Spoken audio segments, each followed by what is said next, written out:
Hello, and welcome to another episode of Bored and Annoyed. I'm Jackson. And I am home at the movies. And this week, our main feature is Christopher Robin. Yeah, a story of a, what would you say, Jackson, a mentally decomposing middle-aged man? I would just say that it's a Scrooge ripoff.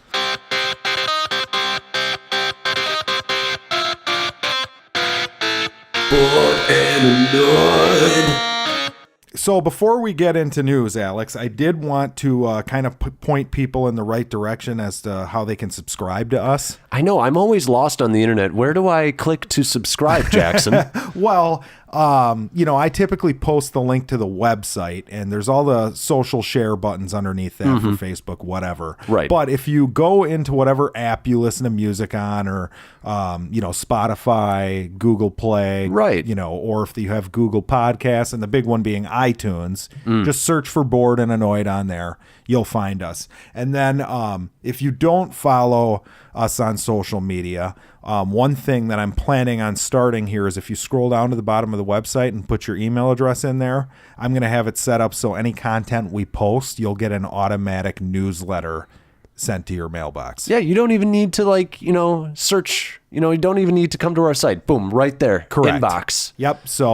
So yeah, news. One that I've been paying close attention to, and it seems other folks out there are pretty upset as well. Yeah. Is this whole Movie Pass fiasco? Yeah, this is kind of your baby. So what's going on with your baby here? Basically, they're starting to fuck everyone over. You see, Right. I was out of town for a couple weeks, and that was when it all just fell apart. They just figured, well, Jackson's out, so we can let the children play. We can just shut down movies. Yeah. But yeah, it sounds like they're in trouble. Yeah. Basically, their stock went from like $28 down to, and you guys can all correct me if these are wrong, but down to like 8 cents. 8 cents, and then they bundled like their stocks back so that every 200 shares or something was now worth like one share. Yeah, so they did a reverse split. So it brought the stock back up to $21, and then it fell immediately back down to 7 cents. Yeah, and this was within like a day or two after them doing this, right? Yes, like immediately. Yeah.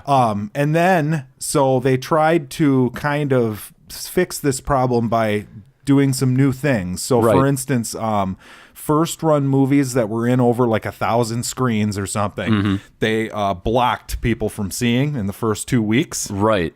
So Mission Impossible would have been a good example, and then Christopher Robin this weekend. Yep. You couldn't see. But what I found, and they were going to raise the price to $14.95 instead of $9.95. And then they changed their mind on that one? Well, yeah. So this weekend on Saturday night, we were going to go see, and we did end up seeing it. We paid for both of our movies this weekend. Oh, poor Jackson. It was horrible. Ooh. I'm not used to that. It's a rough life. But yeah, we were going to see Sorry to Bother You, and I go to check in at the local theater here, and basically every single theater said there were no more showtimes today, and this was like at like 5:30. Wow. So basically they blocked every theater, every showtime for everything. The only theater we have a Flicks Brew House that just opened in Madison, and they have the e-ticketing, so they must be a partner of sorts. Yep. They're fine. You can go to any movie there, including the, Mission Impossible Christopher Robin. Right. So yeah, I'm all pissed. So I have this back and forth with a person on chat, and it's just canned bullshit responses. The way they've handled it has just been We appreciate awful. your patience in this trying time. Correct. Yeah, and it's just garbage. But then on Sunday, I was going to go see another movie. And I looked, and the only showtimes they had were for like 5:30 and 10. And it's like, well, so you're blocking certain showtimes that you think people will go to. Right. You're clearly trying to save money. Yes. So then this morning, last week was we're trying this. And then not even a week goes by. And then this morning, there's a news article saying basically they're going to bring it back down to $10. Yep.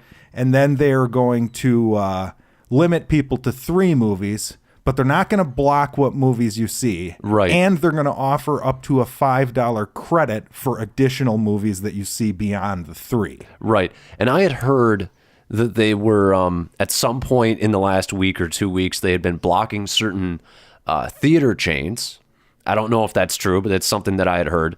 And then they went out and had like this very sort of negative press release. Yeah, they've been pissy with a lot of their, they tout how great they are. Yeah, well, they're like, this business didn't exist, and apparently there's been this other one in like Europe for years, and also MoviePass has been around for years. They said that 12 months ago, this business didn't exist until 12 months ago, but they've been around, I believe, since like 2014 or 2015. Yeah, I was going to say that. I thought this was like their third year in business. Well, yeah, so they used to charge like $40 or $50 a month, but I mean, then you only got people like me, and I hadn't signed up for it at the time even. Right. But people like me who like see a value in that, because I go to well over $40 worth of movies every month. Yep. They were the only ones who signed up. Yep. So bring it down to 10, and your average Joe who's like, oh, I might see a movie a month, or I might see 2 movies one month and not see a movie the next. Either way, this is going to save me money. Yes.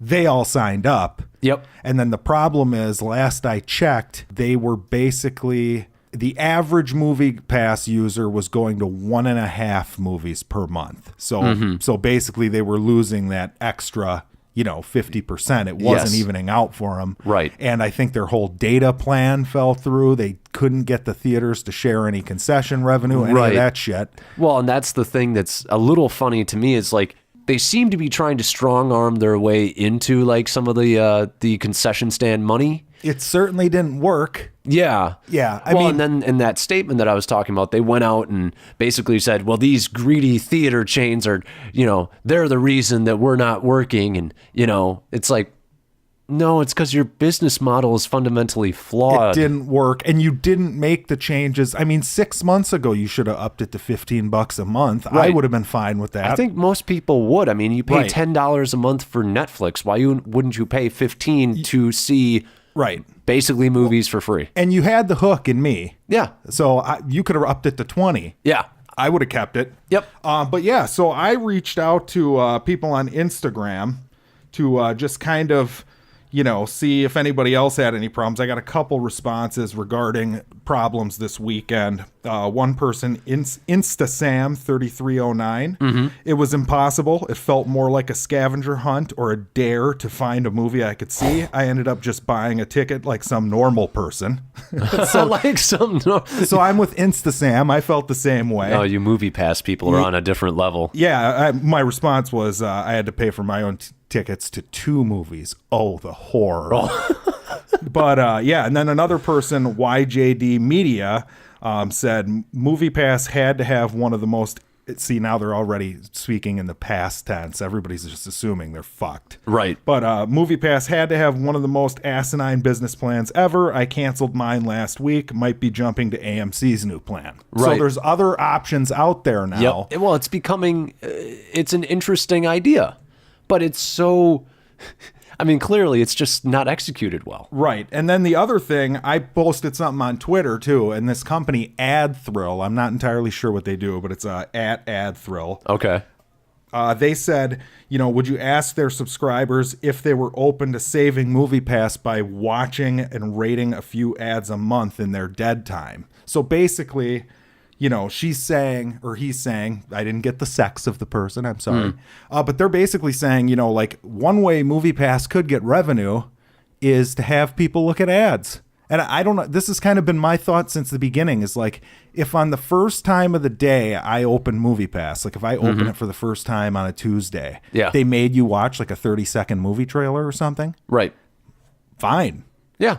It's like, why aren't they doing things like this to get extra revenue? Right. It seems to me they send out these email blasts with like certain movies that are featured. Right. Like ones no one's interested in or whatever. But it seems like you can't have a more specific audience to target ads to. Like, oh, movie-related ads. Everyone who opens this app is going to, Short of you playing the Jurassic World trailer again, they'll probably be interested in it. Right. Especially if it is like something smaller and more niche. You might get somebody who has never seen the ad or the TV spot. Correct. So I thought that was kind of an interesting point, and that's something that I've wondered why they don't do more of since it came on. But yeah, I mean, hopefully something like that's around. We have an AMC in our area, but we've talked about it before. They don't have like the amenities that we've gotten used to at the theater. They don't have the reclining seats, and once you have those, you do not go back. It's tough. Yeah, it takes an IMAX screen. Yeah, and even then, I'm like, I know. It sucks. Well, and that IMAX, it's not always completely sold out. So I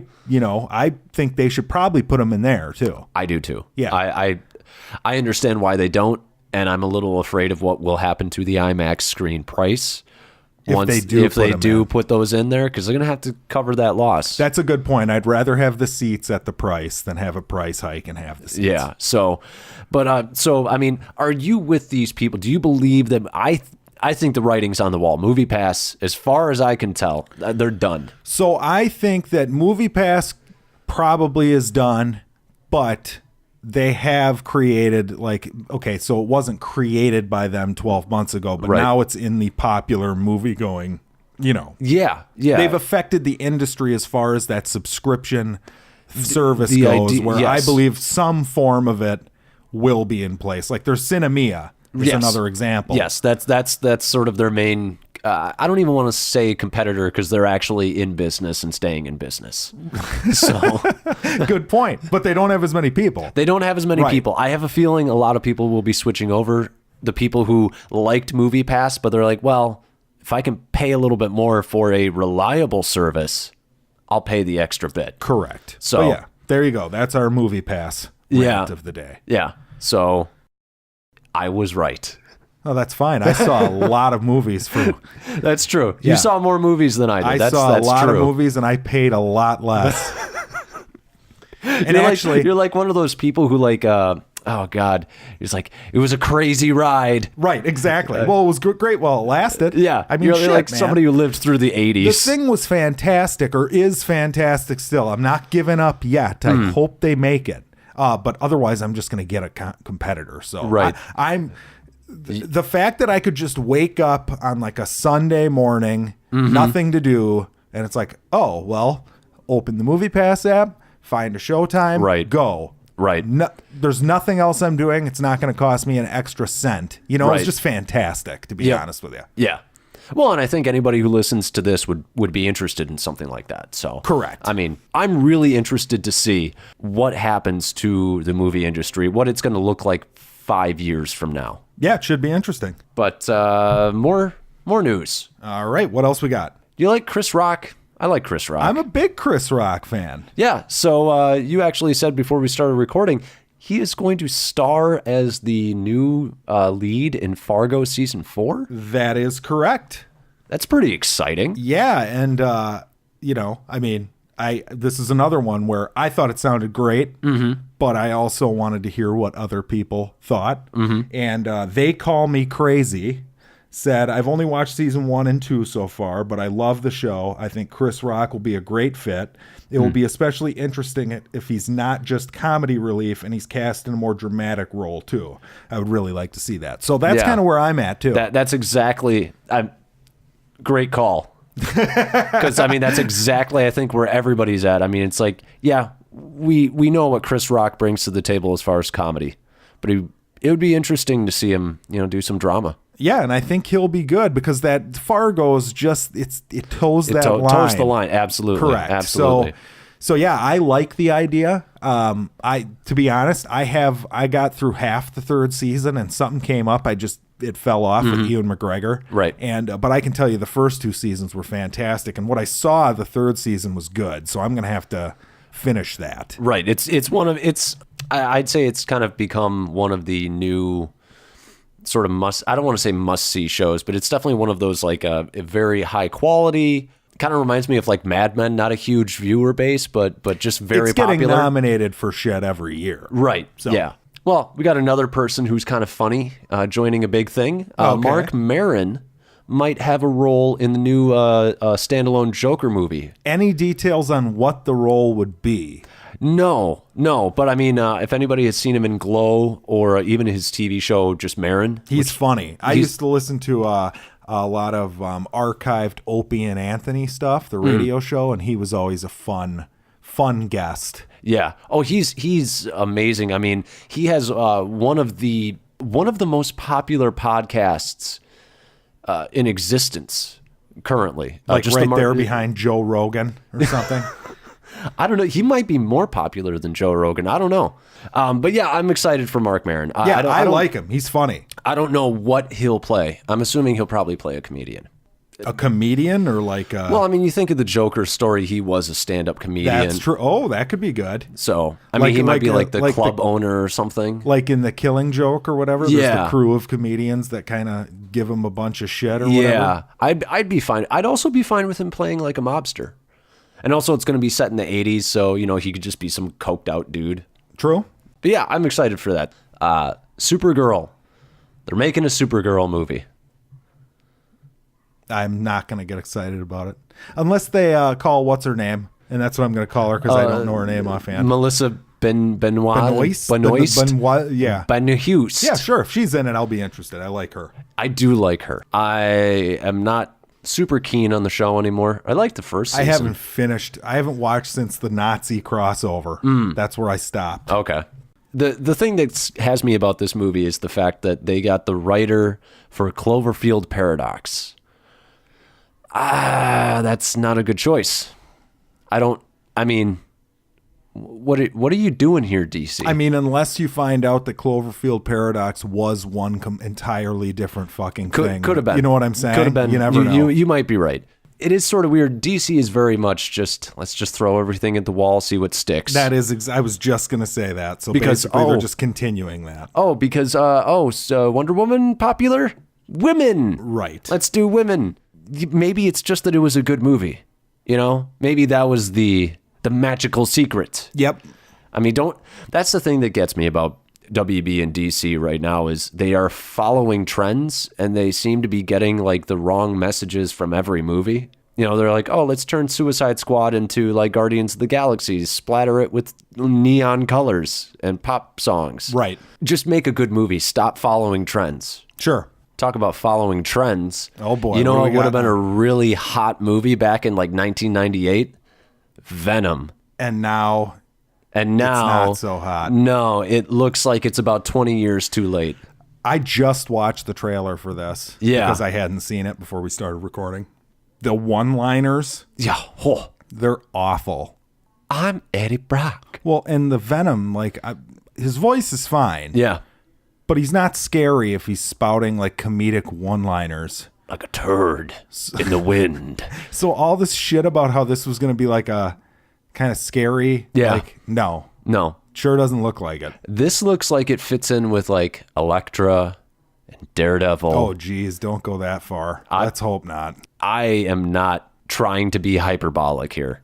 I really think it fits in the early 2000s Blade. He'd fit in right with the leather-clad X-Men from X-Men 1. Okay. Well, those last two I can give some props on some things, but the first two you mentioned. But style. But you're saying the aesthetic, the style of the film doesn't look like it's gonna. It's not modern anymore. No, it's very dated. I would agree with that. So I don't know. It looks pretty fucking garbage. It does look terrible. I also like the fact that they played the whole damn movie for you in the trailer. Yes. And the villains, like, humanity is obsolete or something? We all have to fuse with symbiotes now? Well, that's just it. Is he the villain? Or is there like some other monster that Venom's going to have to fight? Well, in that last shot where it just looks like paint splattered everywhere. The money shot that they're showing in the trailer. Yep. Yeah. Yep. Oh, yeah. It's very akin to like a Doomsday in the BVS trailer. Yeah. If you look at that god-awful image, he's inside the symbiote that's fighting Tom Hardy. Right. So, yeah, he is the villain. Okay. I mean, you could also tell just by... obviously he's the villain, but is there like Venom looks like he would dispatch pretty easily with this little dweeby, But he's got his own symbiote, so it's kind of an easy fight. Yeah. All right. Well, not an easy fight. So it's going to be monster versus monster. Yeah, symbiote. I mean, I don't know if you've ever seen that where it's like a darker version of the hero.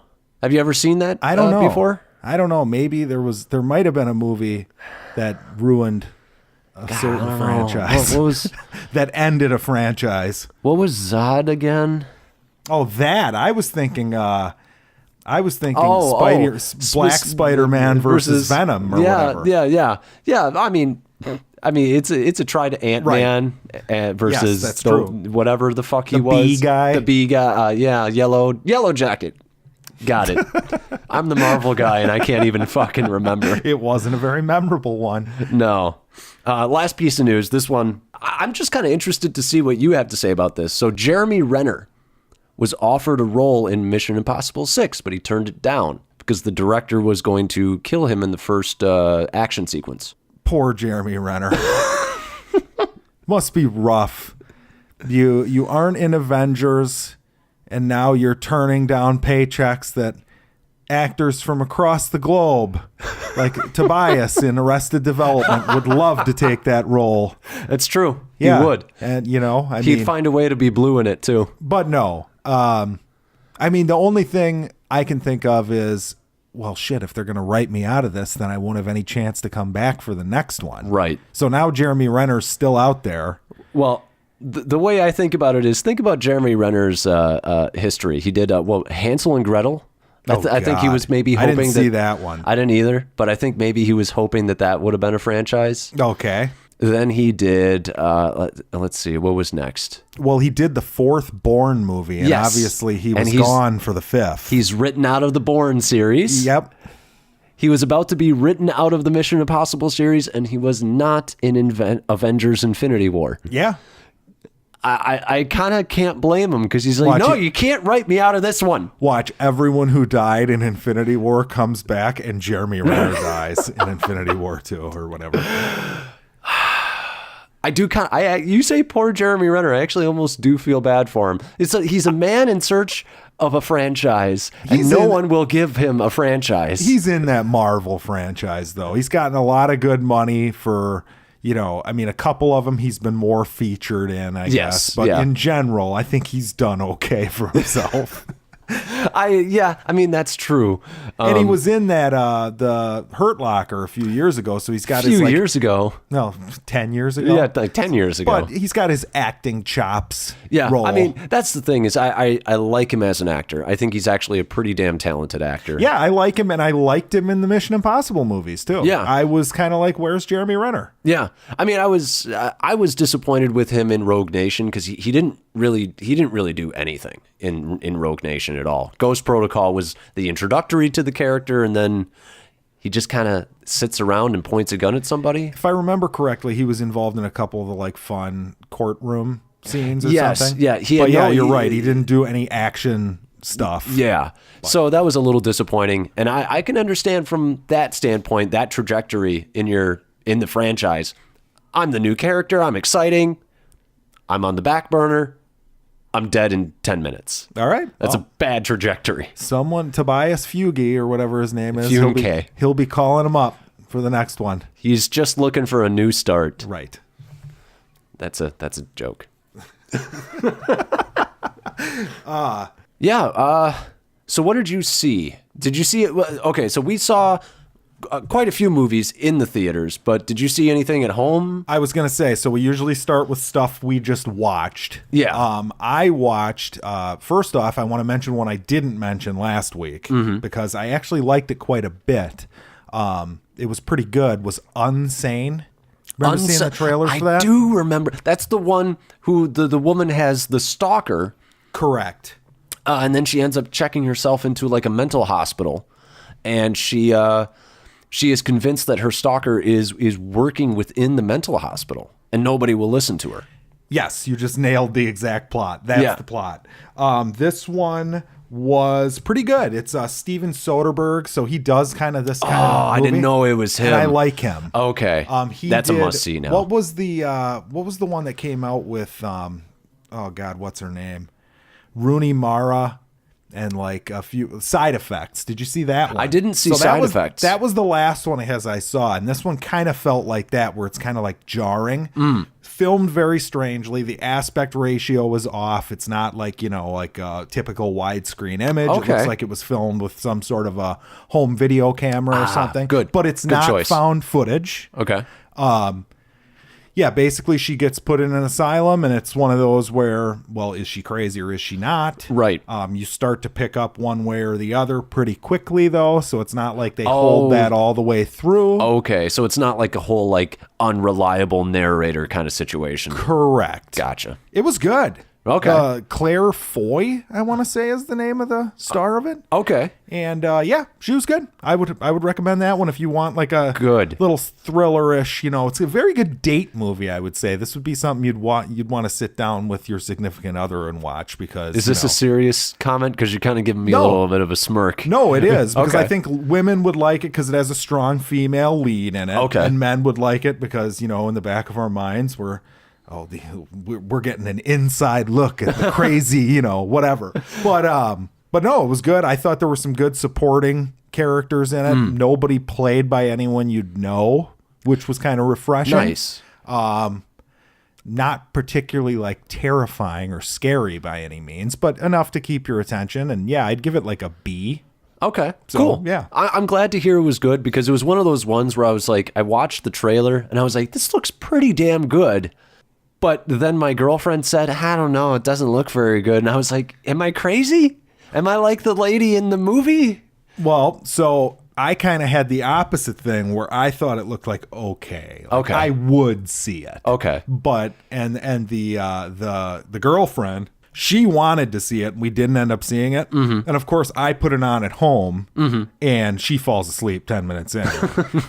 And I watch the whole fucking thing. Right. And I thought it was pretty good. I told her, like, I wake her up, like, time to go to bed. You missed a good one. I do that a lot. So, yeah. But yeah, that was one thing I watched. And then I did watch something else, Hostiles, with Christian Bale, Rosamund Pike, Ben Foster pops up in it. Hey, your buddy. Yeah, my buddy Ben. Rory Cochrane, he was in like Empire Records and stuff back in the day. He's one of those faces where if you saw him, you'd know who he was immediately. Okay. He was in it.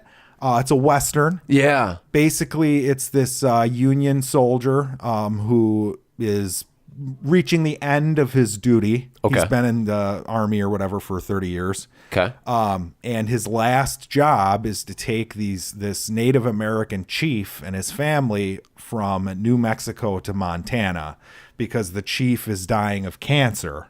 Okay. Now, he has his qualms with the Native American people. Yeah. So, he's had his experiences where he's watched them slaughter people. He's watched his own people slaughter them. You know, there's been a history. So he's disenfranchised. Correct. So he reluctantly agrees to take them. And along the way, he meets up with Rosamund Pike's character, who's the movie opens with her entire family being slaughtered. Ooh. Her husband, 3 children, by Native Americans? A baby, by the Comanche tribe of Native Americans. So the other one, the Apache guys, are the ones that are going with, that he's escorting. Okay. But so is this going to be like a whole, like, don't judge them just because they're Native American? Sure, yeah. It's nothing you haven't seen before, but it's done very well. Okay. And Christian Bale's awesome. He's Rosamund Pike's always awesome. Yeah, God. Ben Foster's pretty good when he pops up. Yeah, I would highly recommend it if you like a, slower, more old school Western. This isn't like a 3:10 to Yuma. Okay. That's got more of that new, like, action-y flair. This is very character-driven. It's dramatic. It's like Once Upon a Time in the West sort of thing. Yeah, sure. Yeah, it reminds me of an older, something that maybe, like, Clint Eastwood would have done way back in the day, only he was more of a, like, goofy character type actor. Yeah. But yeah, I was curious, I was curious to see what other people thought of this. And actually, I got an extremely positive response from someone. This would be _Sarah_Jane. I thought it was very powerful with potential for Oscar nominations. It did not get released in time for this year's awards, but I'm certain it will be acknowledged next year. It's beautifully well done, painful and beautiful all at the same time. I saw it twice. Thanks for your post. I wouldn't be surprised if there's an acting nomination in here. We're gonna have to keep that in mind. Sarah_Jane, we are keeping you in mind. Yeah, we'll have to write that down. Yeah. If you nail that one, I'm surprised. Because this wasn't one that people saw. Yeah. Well, I have a coworker who saw it, and just like you, they were like, it's very good, it's very solid, but it's slow, it's more a classic Western. So I'm excited I will eventually be checking that out. I would recommend it. It's like she said, it's beautiful. Like it's a very, like, you know, we talk about the vistas. Yes, yes. And it's crisp looking, but it holds that old flair. I almost feel like I saw like little, you know, like a film that's been sitting for too long. It'll get those little like scratch moments and stuff. Like it almost looked like they purposely kind of did that, but it still was like a, you know, really crisp image. Crisp vistas. Yes. Crisp. That sharpness. I actually feel like that should just be in the trailers. It's just somebody going, crisp vistas. It's just it echoing over and over again with Christian Bale. But yeah, I'd recommend that one as well. So that was my home watching this week. So I also watched 2 movies at home, both of them on Netflix. So you guys can check these out. Most of you can check these out anytime. Most people have Netflix. Yes. I feel like it's almost a safe assumption that you have Netflix. That, you can check it out on Netflix. Yeah. But if they don't have it, they know someone who does, who they steal the password from, and that person's all pissed because he's paying for 5 people to watch his fucking Netflix. Right. I've been thinking about doing that for a friend because I'm like, he's like, I just haven't gotten a new one yet. Just charge them half whatever you pay. I probably should. You know what I mean? Yeah. But so the first one I watched was Room, starring Brie Larson. I was shocked when you told me that this is your first viewing of this. Well, the thing was, I was a little. So this quick little premise. This is about a woman who was kidnapped when she was 17 years old, and she is held in a bunker, and she has a child with her kidnapper. And it's kind of about her life raising her child in this bunker. And I don't want to give anything else away because it's a phenomenal movie. I found it deeply affecting. But yeah, the reason I didn't check it out was because I was like, it looks like it's going to be really intense. And I was not in the mood for something that was just going to make me, you know. Yeah, I didn't think it was that intense, though. It wasn't. Because they do a really great job of keeping it emotionally a little closer so that the child doesn't feel really out of place in the movie. Right. And goddamn, that kid is just so likable. The kid was great. Brie Larson won an Oscar, I believe. She won Best Lead Actress, and warranted.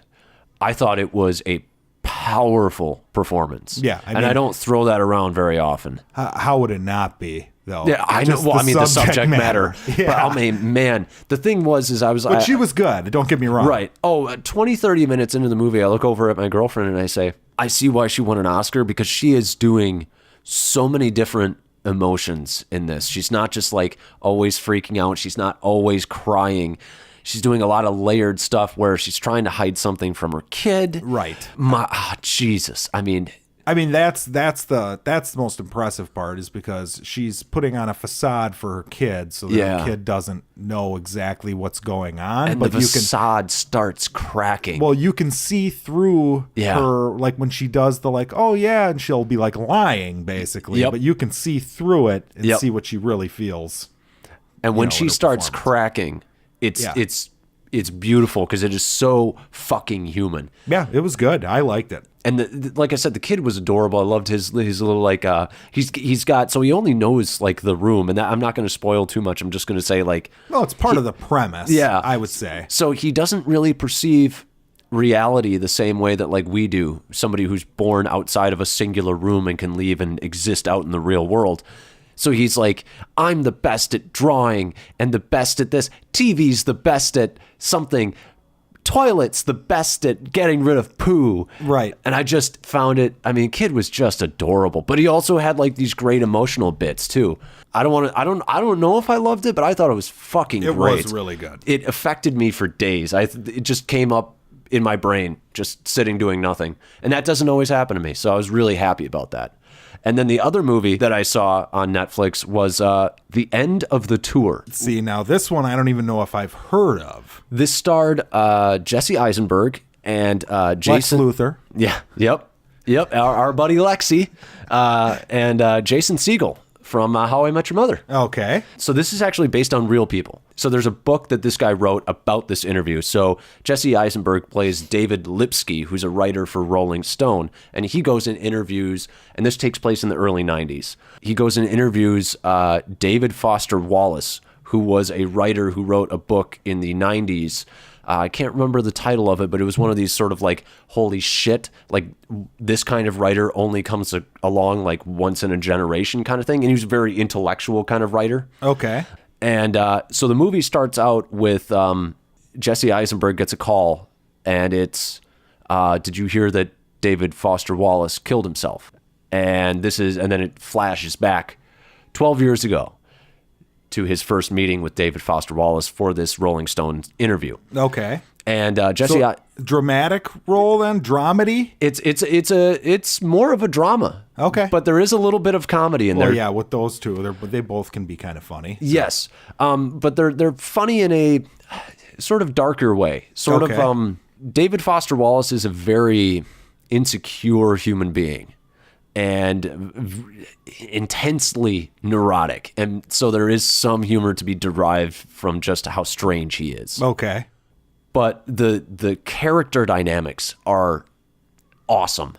So Jesse Eisenberg, he's an actual writer. He actually just had a novel that he wrote just published, and he's got this sort of like jealousy thing of Jason Segel's character. He wishes that he could get this acclaim that Jason Segel has. And so when he goes to meet him, it's sort of like this big brother, little brother sort of thing. But that's not how Jason Segel sees it. He's very, like, he lives alone in a house. He's got 2 dogs. He doesn't have a TV. He's very strange, very childlike, like loves Pop-Tarts and candy and shit. Okay. And he doesn't see it that way. And he's a much more innocent and much more, I don't know, I feel like a much more damaged and dark person. And he's the one who committed suicide. He's the one who committed suicide. Before the flashback. Yes. Whatever. Okay. Yes. And I might have to check this one out. This was fucking great. Huh. All right. This was, as somebody who is a little neurotic, and can be a little dark at times, this was a great insight into sort of the, I don't know, I guess the pitfalls of nihilism. All right. And like the nihilists in Big Lebowski? Not quite. Not quite. But I mean, it was just so good. I can't go into it because I don't want to spoil anything, but the situations are so real. I've been in situations like this where I'm David Foster Wallace, and I've been in situations, and the exact same situation, I've been David Lipsky. Okay. So, I mean, it's a high recommendation. It's a high recommendation. All right. I saw 2 great movies on Netflix. So don't tell me there isn't good shit on Netflix, because there absolutely is. Tons of good shit. I know, but some people you are just like, gotta find it. Yeah. Well, and it's a search every month to sift through the garbage. Oh, and by the way, speaking of Netflix, before we move on to our featured reviews, okay, the theater ones, in the next couple weeks, I will be discussing Orange is the New Black, because I started that puppy, but I don't want to give it any sort of a review until I've seen it all. So, okay, fair enough. So look out for that. How's that Death Note coming? Have not watched another episode. I forget. I gotta watch it. There's a lot of stuff to watch. There's too much shit to watch. There's too many good movies. Somebody sent me a message on Instagram basically saying like, hey, review or make sure you review The Equalizer 2. And I'm like, dude, I haven't seen The Equalizer 1. Yeah. I have nothing against seeing them. Right. Like, I like Denzel. They look like they might be entertaining, but there's just too much good shit. I got to see the first one first, get to the second one. Right. Whatever. Yeah. So. I mean, I will definitely watch Denzel's Taken. Sure. I'll watch that. No problem with that. But they need a crossover with Liam Neeson versus Denzel. Absolutely. I mean, that's actually not a bad idea. That's a fucking great idea is what it is. I've been saying it for a while. We should be working in Hollywood, period. The Equalizer versus Taken? Yeah. Like Freddy versus Jason, only. Like equally taken. There you go. But so you saw the one that I kind of wish I had seen. Sorry to bother you. I would assume this is the best one that either of us saw this weekend, would be my assumption. Probably. Yeah, it was really good. Okay. I'm pissed you didn't see it because I don't want to give away anything to you. Right. Because it's so fucking weird. Okay. And it goes in the most bizarre places. Tonally, where would you put it? Like, what's a similar movie? Like, I consider like Taika Waititi movies can be kind of out it's there. It's like if you took a Taika Waititi movie and then you blended it with like a really like bizarre turn, an unrealistic fictional turn like Get Out had.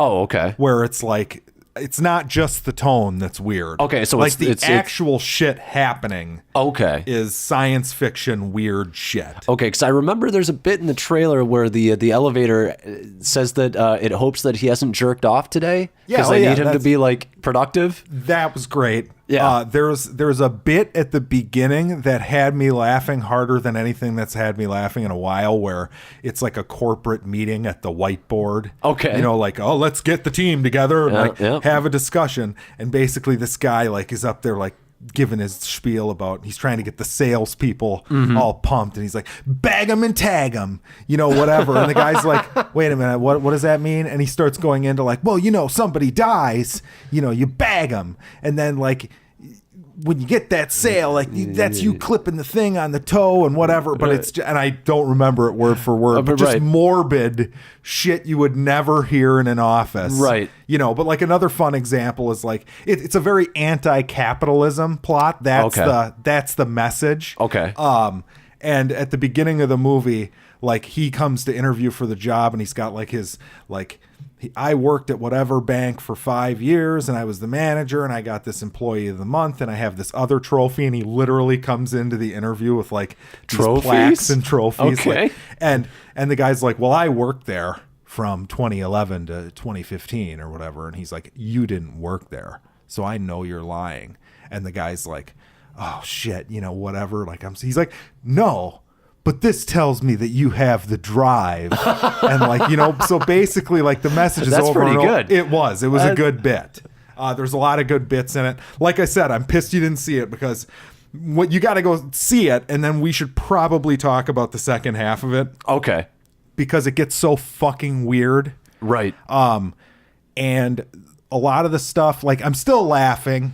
Right. But I'm not as into it as I was at the beginning. Right. And I like weird shit. Right. It's just something happened where it would wore me down a bit. Like I like all the messages. I thought it was a very creative movie. And anyone who's seen it knows when I say like it gets fucked up. They know exactly what I'm talking about. Okay. And I don't even hate that aspect of it for you people listening out there. Okay. I thought it was kind of clever and creative. So one of the other bits in the movie is there's a company called Worry Free where you sign a lifetime contract, and you basically, they give you food and a place to live, but you're essentially slave labor.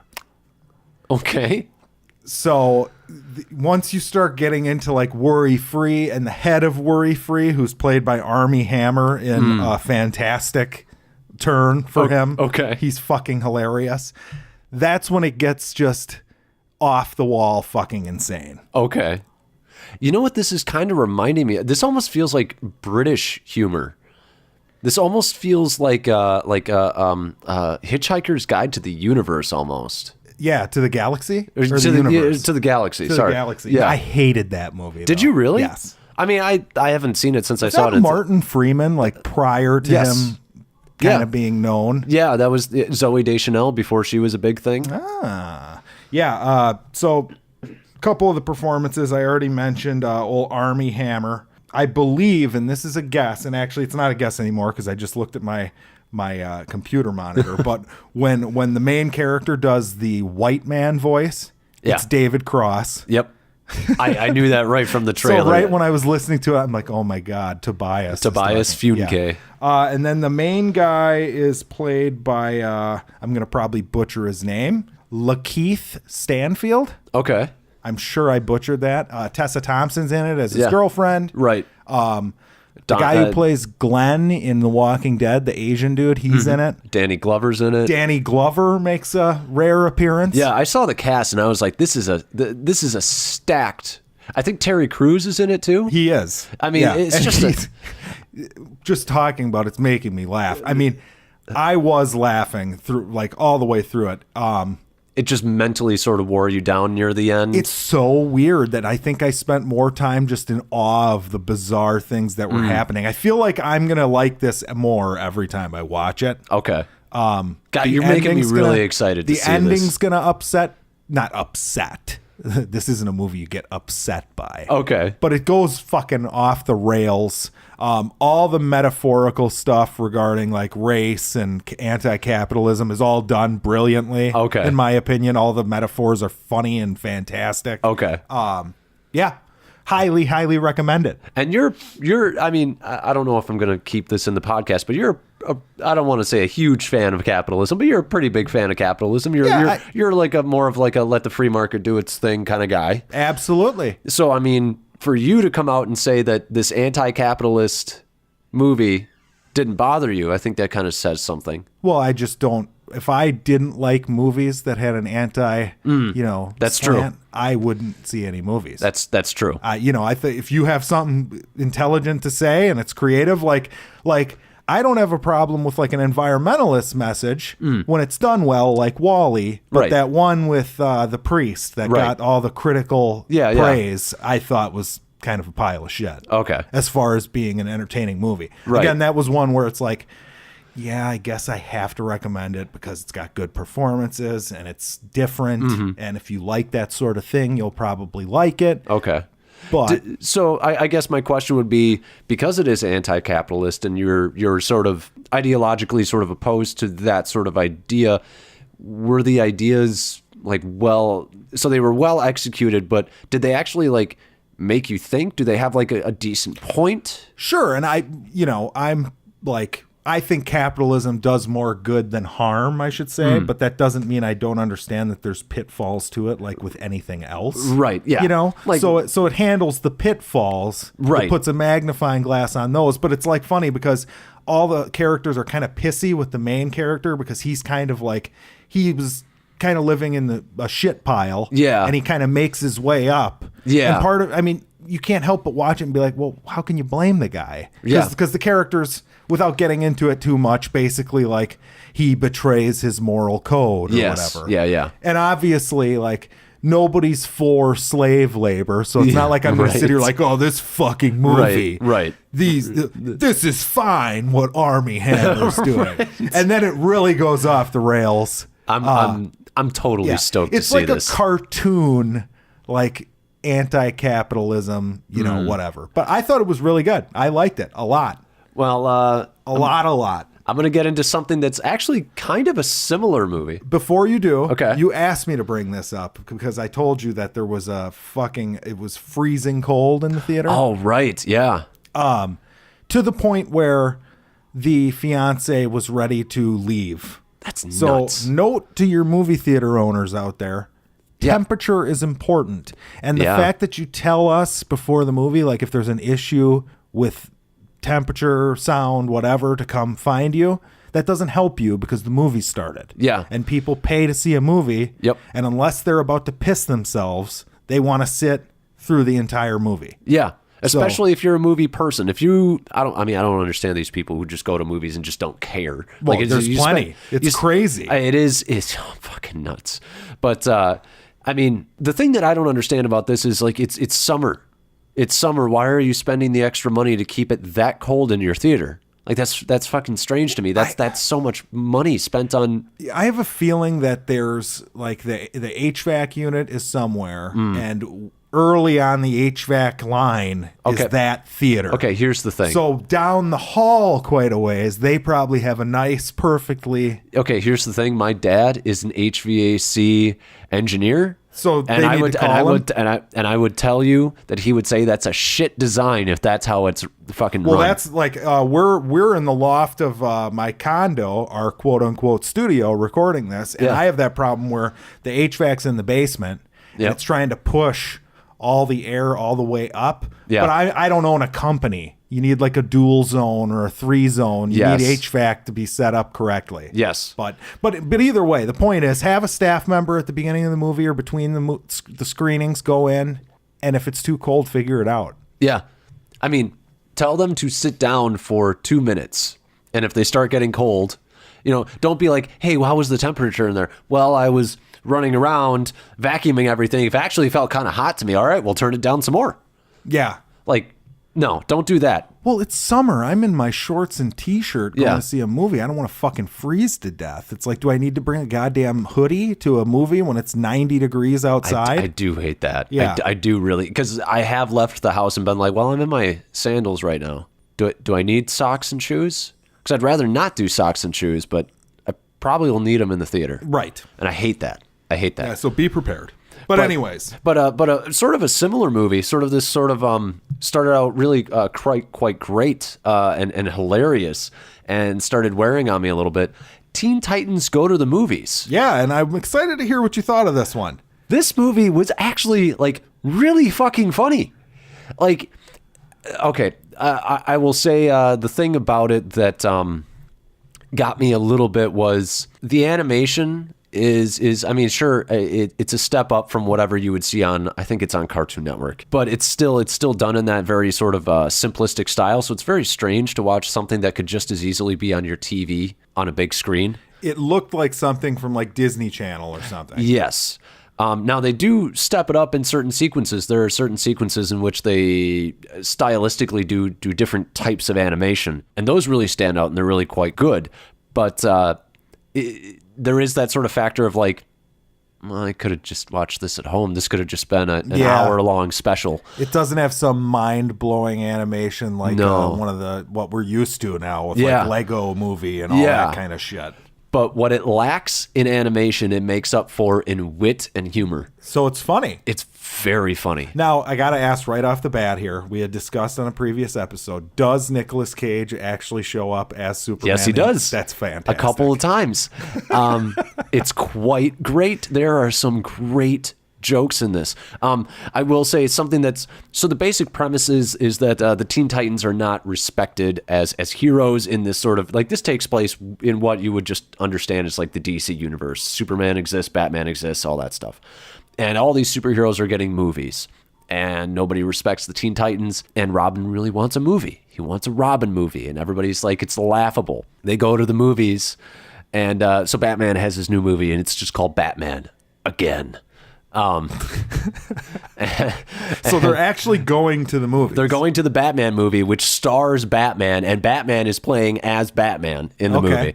And they got and the director comes out and he's like, "Well, we love these superheroes so much. Here comes the next movie," and they're like, "Oh, maybe this will be my movie, Robin." And all of a sudden, it's like, Alfred sweeping next summer. And then it's like, what is it like? It's his most important thing ever. Batmobile, the movie, vrooming next summer. So basically everything. Except Robin. One of them was the utility belt. It was fucking great. So he decides to try and get them to get their own movies. Yeah, get their own movie. And that's the basic premise. The thing that bothers me about that a little bit is that they go into the whole, like, it's a satire, it's a commentary on there being too many superhero movies, and I do get a little tired of that commentary. It's like, well, can't we just say there are too many movies if that's your fucking point? Like, well, yeah, this is the James Cameron thing. Yeah, where it's like they're giving credence to that argument that there's too many superhero movies, which to me is okay, fine, you could say that, but nobody's forcing you to go see them. Exactly. There's still other movies for you to see. And if you're complaining about how much money they're making, well, then go and support something else and get all your family and friends to go and support something else. Which, by the way, did I see that Black Panther became the third movie domestically to hit $700 million? Yes, it did. So congrats to Black Panther. Yes. Wakanda forever. But yeah, this movie was really funny. There's a great bit where they decide to go back in time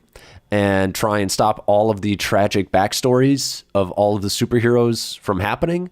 So like the death of Bruce Wayne's parents? Yes. Okay. Krypton from blowing up. That was how they stopped Krypton from blowing up. Fucking great. I should see this. You should see this movie. There's a great bit where they prank call Nick Cage's Superman because he's doing something and they need him to go away.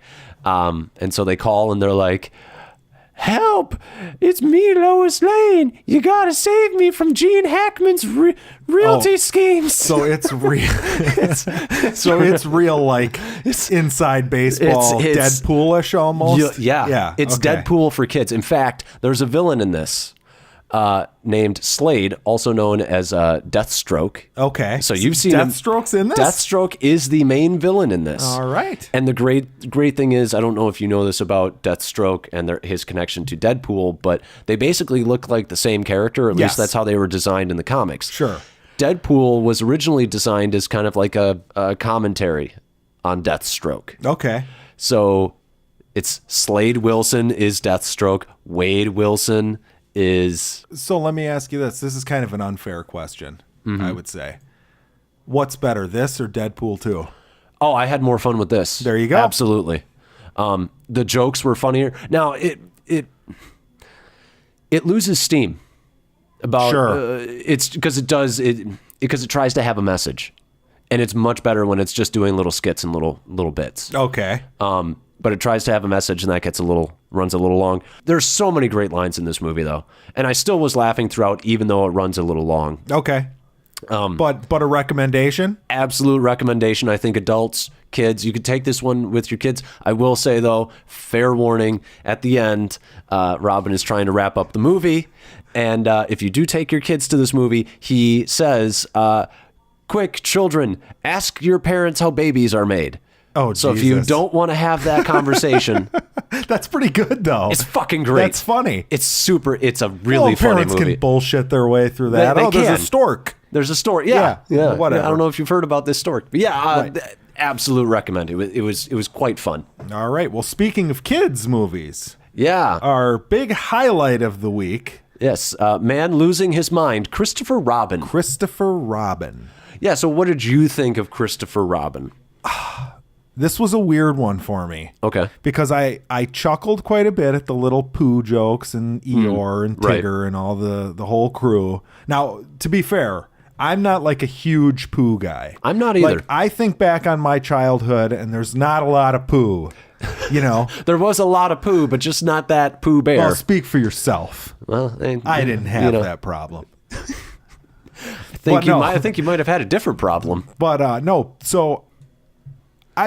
it was fine. I was kind of like disturbed and like felt kind of like it was depressing, and not just from the subject matter, but the way the movie looked. It's very dreary and dark. You took the words right out of my mouth. Yeah, I was going to say the way that they represent 100 Acre Woods it is kind of dour, and it's like bittersweet. I told the fiance when we left the movie.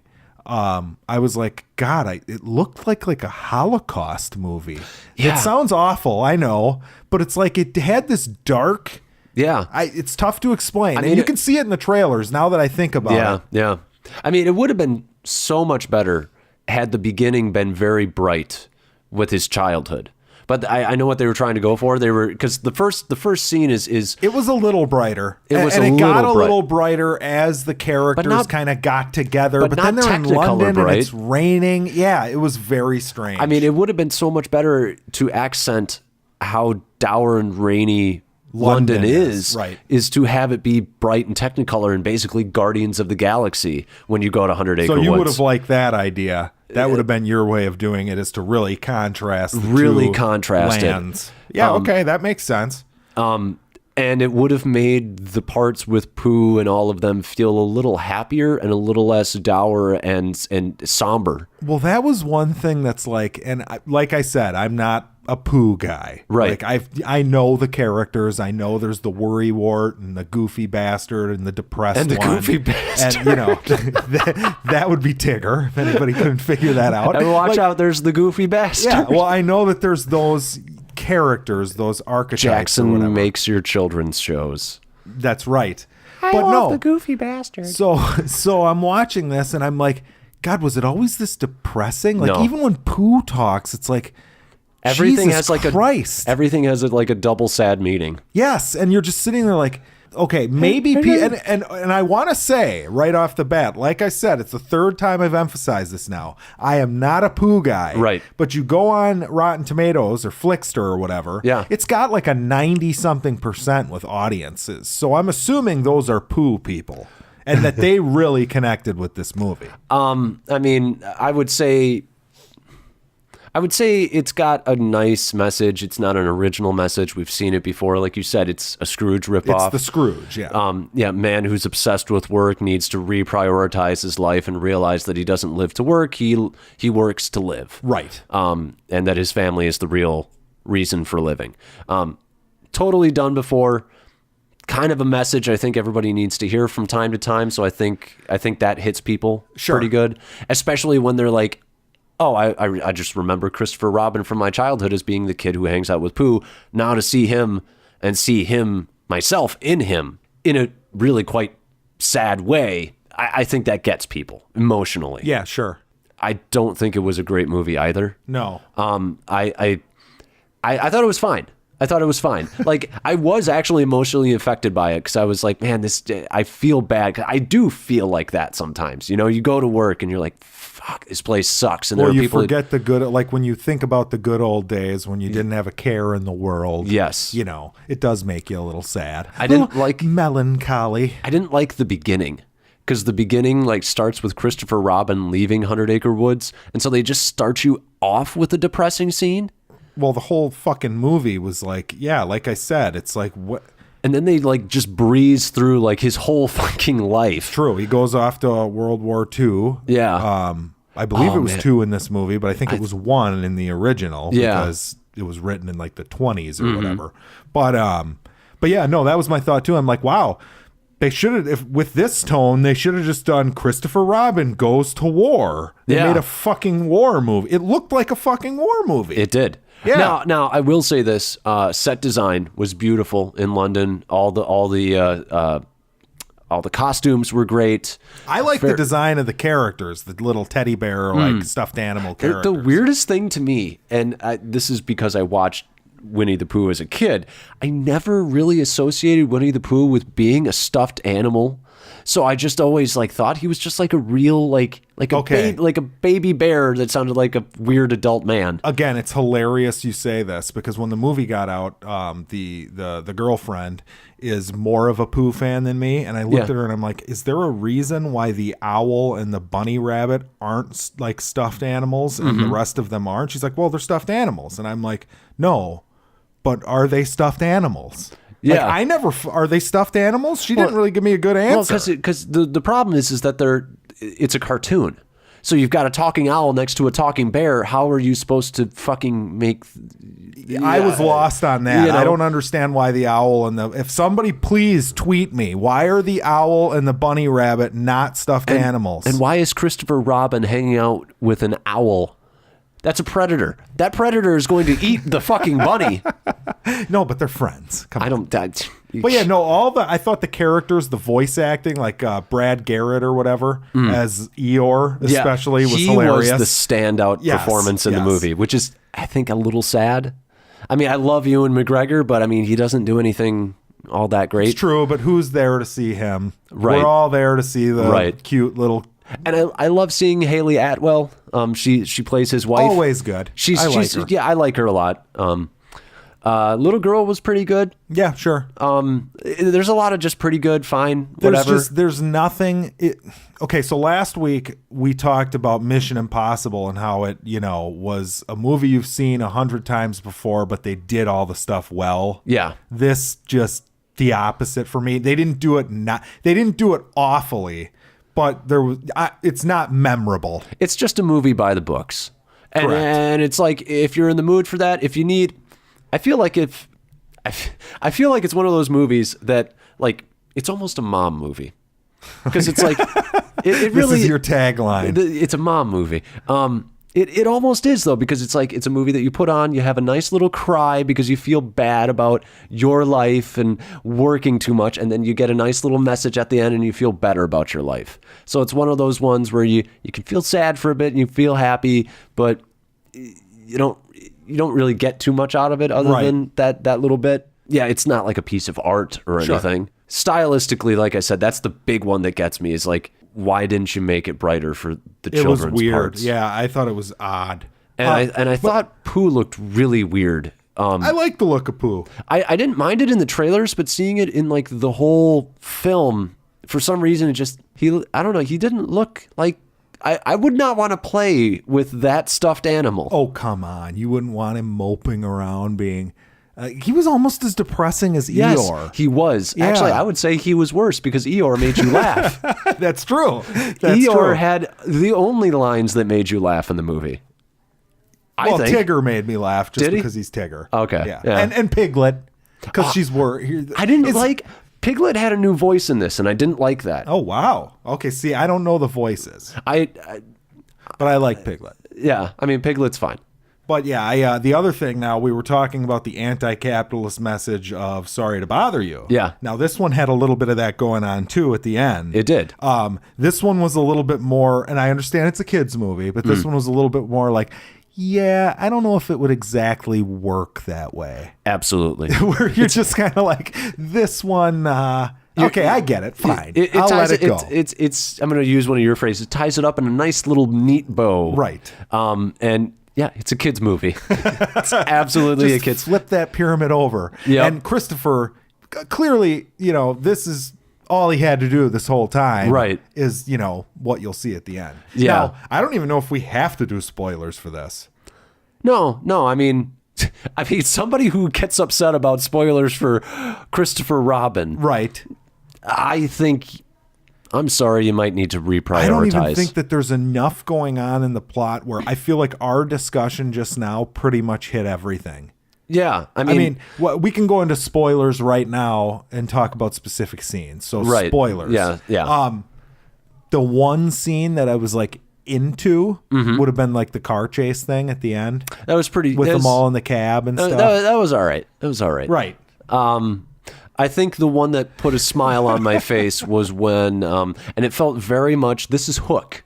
This is the movie Hook. Because he goes out into the 100-acre woods and everybody's like, oh, you're the Huffalump or whatever. You're the Woozle Boozle. Oh, yeah, and he has to convince them that he's Christopher Robin. And so he starts playing again, and it just reminds me of like that bit from Hook where he's like, you're playing with us, Peter? Yeah. You're playing. I'm going to see if I can get that clip in there. Oh, Jesus. But I just... that one you liked? That one I liked. Yeah, that was pretty good. It got me, because that was all Ewan McGregor, and I feel like he sold it. Well, it wasn't all Ewan. No, you had the little right. animals. You're right. And then you had Eeyore like kind of brought along for the ride. That's true. Oh, and there was Christopher Robin. And there was... Hey, Raymond. Wait, was he the voice for Eeyore? Yeah, Raymond. Oh, that's okay. That makes sense. He was great. He was. Yeah. He really was. God, what? Yeah, I didn't like the beginning because it really did just breeze through his life. So I'm like, let me fucking just. Well, I think the problem for us is, having said we're not huge Pooh guys. Yeah. We don't know, or at least I don't know shit about Christopher Robin, really. I don't know much about him other than he goes out and he plays with these animals. Well, maybe that's all there is to know.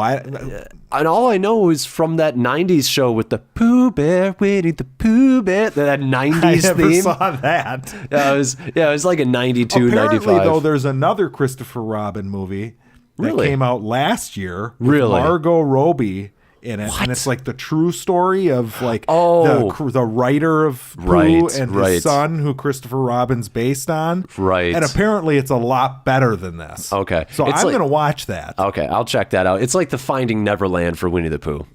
Never saw that. That was the one about the guy who wrote Peter Pan. I never saw it, but same idea. I just know there's that meme that's made of the kid like crying on the bench. Oh, that I right. Think's from that. Yes, the kid who plays Norman Bates yep. in Bates Motel. Yep. And then Johnny Depp just like touches his shoulder. Yeah, that's a good. It's a good meme. It's a classic. That's all I know.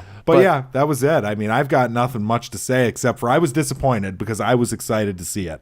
I was not excited to see it, and I saw it after a pretty rough day at work. So I think I had a better experience than you. Yeah, sure. I'd give it like a 7 out of 10. Although I will... God, I'm struggling to give it a 7. Like, this is one of those cases where it's like a 7 feels too strong and a 6 feels too harsh. So I'm going to go ahead and give it a C-. That's how I'm going to go with this. Yeah, I'd give it just a straight C, maybe a C+, because there were a couple scenes that stood out. But now, what I will say, and we can leave the show with this today, the audience I saw it with gets an F. We had, to our left, a high school couple that wanted to giggle and talk to each other through the whole movie. I put a stop to that, thank God. You know better. You're in high school, for fuck's sake. You're an adult. Yeah. Now, to the right, we had a little girl with her parents. Now, first sin, in my opinion, would be the parents are sitting next to each other with the little girl on the edge towards other people in the theater. Bad call. Yeah. So she's literally bouncing up and down on her chair, and the parents are doing nothing. I think, and this isn't, I'm not anti-popcorn, but just out of, it was hilarious. I think every single set of people in the theater were crunching popcorn, which it's not their fault that everyone happened to have it, but it was just bizarre because you're sitting in the middle of this theater and it's just like surround sound of like crunch, crunch, crunch, crunch, crunch. Wow.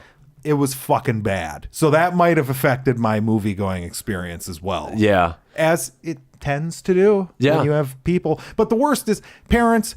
I understand it's a kids movie, and that's the other thing I want to make sure people understand. I see a lot of kids movies. I like a lot of these Pixar, fucking Paddington, whatever. And there's always kids there. Yep. And this was one of the worst experiences at like a kids movie I've had. So they're not all the same. And parents, if you're going to bring your child to a movie, that's fine. But this is a good chance to teach them that if you're going to come to the movies with us, you are going to be quiet and respectful. And if you will not be, then we will be leaving. So Jackson, how does it feel to be an old man? I mean, I'm just kidding. I'm kidding. I'm right there with you. Yeah. I've been like that since my early 20s. Right. I feel like that's just common fucking decency. Yeah, it is. And it's funny because because I'm always worried about that when I see a movie that is very clearly not just... It looked like a movie that really wasn't going to have much for the adults, and those are always the ones that concern me the most. Right, yeah, that's true. Because if you're if you're going to see like Shrek or something, the parents are going to want to watch it, so they're going to make their kids shut up out of their own self-interest. And there are enough people like you and me and your fiance and my girlfriend who like these movies. There are enough adults that like them fine enough. So you're going to get a much healthier mix. Sure. But I walked into this theater and these kids were fine. There you go. See, you never know. But I will. The other thing is the time. I think I've learned that lesson. Where this was like a 6:45 p.m. Oh, okay. So that's like primo. Parents off work for the weekend can take the kids. Whereas if you wait till the 9 o'clock showing or the 10 o'clock showing, not as many kids. See, and I saw it on I saw it yesterday. I saw it on Sunday, and I saw it at 3 o'clock. Well, maybe all the shitheads had already gone and seen it. Probably. Yeah. I mean, because you saw it on Friday. Friday night. Opening night, baby. Yeah. Big mistake. I mean, it didn't even win the weekend, so it's really surprising to me. I will say this. Nobody was as bad as the little kid in Jungle Book whose parent was one of the worst. Yeah, that was terrible. That was one of the worst. I have something that's worse, though. I saw Frozen, and I saw this, I don't even think I saw it opening weekend. I saw it like a couple weeks after, but it was still just crushing it. You remember how big Frozen was. I never saw it, but I do know how big it was. How is it, by the way? Is it good? It's fine. It's got that one good song. Okay. I mean, whatever. Yeah, I know what you're talking about. It's fine. Let it go. But and I'm not going to let this go because this guy can go fuck himself. His daughter was kicking our seats. So we're sitting, and his daughter is kicking the back of my girlfriend's seat. And I'm trying to be an understanding adult and understand that it's a kid. Sure. But I also am trying to be a good boyfriend. and not have my girlfriend be in discomfort. Kicked. Yeah. So I eventually turn around and I look at the dad, and I'm like, "Can you do something?" He's like, "What? She's just a kid." Yeah, so they're allowed to kick your seat. And he like got in my face about it. And I'm just sitting there and I'm like, "You're going to fight me over your child kicking our seat?" Yeah, no, they don't get to kick somebody's seat. Yeah. Like just because they're a kid. Be a parent. Parenting. Yes, correct. That's what I said. I said, be a parent. Oh, boy. And then I just turned around. And she was still jumping around, but she wasn't kicking our seat anymore. There you go. I was livid for the rest of the movie, though. Yeah, that'll ruin it. Because I was just pissed that I have to say something to you? People suck, man. People suck. I don't know why we go to the movies. We should just wait and watch them all on Blu-ray. That's why everybody has us, so they know what to rent. Yes. That's been another episode of Bored and Annoyed. Yeah, so thanks for listening, guys. I'm Jackson. And I have been home of the movies. What are we seeing next week? Black Klansman. That's what I'm going to call it. Black Klansman. A Spike Lee joint. Is it? Yeah. Oh, I didn't even realize that. Yeah. All right. I'm pumped. Yeah, it looks good. Got Topher Grace not and playing Kylo Ren. And Kylo Ren not playing Venom.